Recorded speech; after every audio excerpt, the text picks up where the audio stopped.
আসসালামু আলাইকুম। Hello guys, মানে এখন কথা বলবো মানে শেখ হাসিনা সম্পর্কে। শেখ হাসিনা মানে পদত্যাগ করছে, আড়াইটা বাজে, মানে এখন কাগজপত্র সবকিছু রেডি হয়ে গেছে।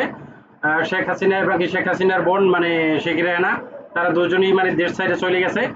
মানে খুশি, মানে বিষয়টা মানে খুবই মানে সুখের, মানে ছাত্র সমাজের জন্য এবং কি সাধারণ মানুষের জন্য। এতদিন মানে সে সরিশ্রীর মতো মানে আচরণ করছে, মানে যেটা আসলে মানে বাংলার প্রতিটা মানুষই মানে তার উপর মানে ক্ষোভ, এবং কি সবাই আলহামদুলিল্লাহ বলবে এক বাক্যে। এমন কোনো অন্যায় সে করে নাই যেটা আসলে বাংলার মানুষের বাক স্বাধীনতা কায়রে নিয়েছিল একটা স্বাধীন রাষ্ট্রে।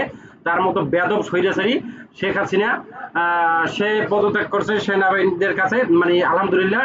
সেনাবাহিনীরা এই পদত্যাগ করছে। সেনাবাহিনীদের জন্য মানে স্যালুট থাকবে এবং কি ভালোবাসা থাকবে তাদের জন্য সবসময়। আগে যেই রকম তাদের প্রতি সম্মান ছিল, এইরকম সবসময় সম্মান থাকবে। আপনারা সেনাবাহিনীর প্রতি সবসময় আস্থা রাখবেন। আহ, সেনাবাহিনীরা আসলে আবার গিয়ে কইরে দেখাইছে, হ্যাঁ তারা আসলে মানে পারে, তারা চাইলে অনেক কিছু করতে পারে। এতদিন শেখ হাসিনাকে সময় দিছিল, শেখ হাসিনা এতদিন এই কিন্তু কিছুই করে নাই। এতদিন তাকে সময় দেওয়া সত্ত্বেও সে কিছুই করতে পারে নাই। এর মতো বেয়াদব নির্লজ্জা আর কিছু হতে পারে না, যাকে সময় দেওয়ার পরও সে মাথা নত করে না। ঠিক আছে, যাক অবশেষে সেই দেশ তো ছাড়লে ঘৃণিতভাবে দেশ ছাড়লো। এটা আসলে একটা মানে বাংলাদেশের জন্য একটা কলঙ্ক অধ্যায়। মানে এইরকম একটা শাসক ছিল বাংলাদেশের, এইরকম একটা ঘৃণিত, তা আবার একটা মহিলা মানুষ, বেয়াদব এইরকম মানে আসলে কি বলবো, মানে আমি ওনার প্রতি এতটাই ক্ষিপ্ত যে মানে উম, যেটা আসলে ভাষা প্রকাশ করতে পারতেছি না। যেটা আমি গতকালকে আপনাদের লাইভে বলছিলাম, গতকালকে বলছিলাম যে আপনারা সবাই মানে নামুন আর ঘরে বসে থাকেন না, ঠিক আছে।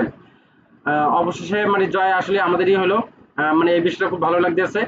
আহ, আন্দোলন এরকম মানে চালাই যান সবসময়, মানে ঐক্য থাকেন, সবাই সবাই বিপদে ঝাঁপাই পড়েন, তাইলে মানে যত বড় বিপদ আসুক দেখবেন যেন ওটা যে কোনো নিমিষে মনে করেন সমাধান হয়ে যাবে।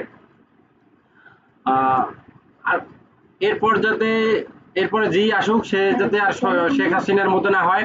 আর যদি শেখ হাসিনার মতো এরকম তালবাহানা করে তাকেও কেউ ছাড় দেবেন না, সাথে সাথে ডাইরেক্ট অ্যাকশন নেবেন। এই জেনারেশন যে কি পারে কি পারে না সেটা মানে এই জেনারেশন দেখাই দিছে, এই জেনারেশন ছাত্ররা দেখাই দিছে তারা মরতে রাজি কিন্তু তারা পিছপা হতে রাজি না। ঠিক আছে, মানে স্বার্থবাদীদের জন্য মানে স্যালুট। মানে তারা এই উদ্যোগ না নিলেও আসলে এই এই সফলতা আসতো না। এই জন্য মানে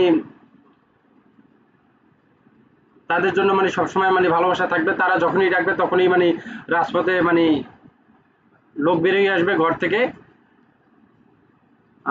অবশেষে শেখ হাসিনার মানে পদত্যাগ হলো, মানে এই বিষয়টা আপনাদের কাছে কার কাছে কিরকম লাগছে সেটা কমেন্ট বক্সে কমেন্ট করে জানাবেন।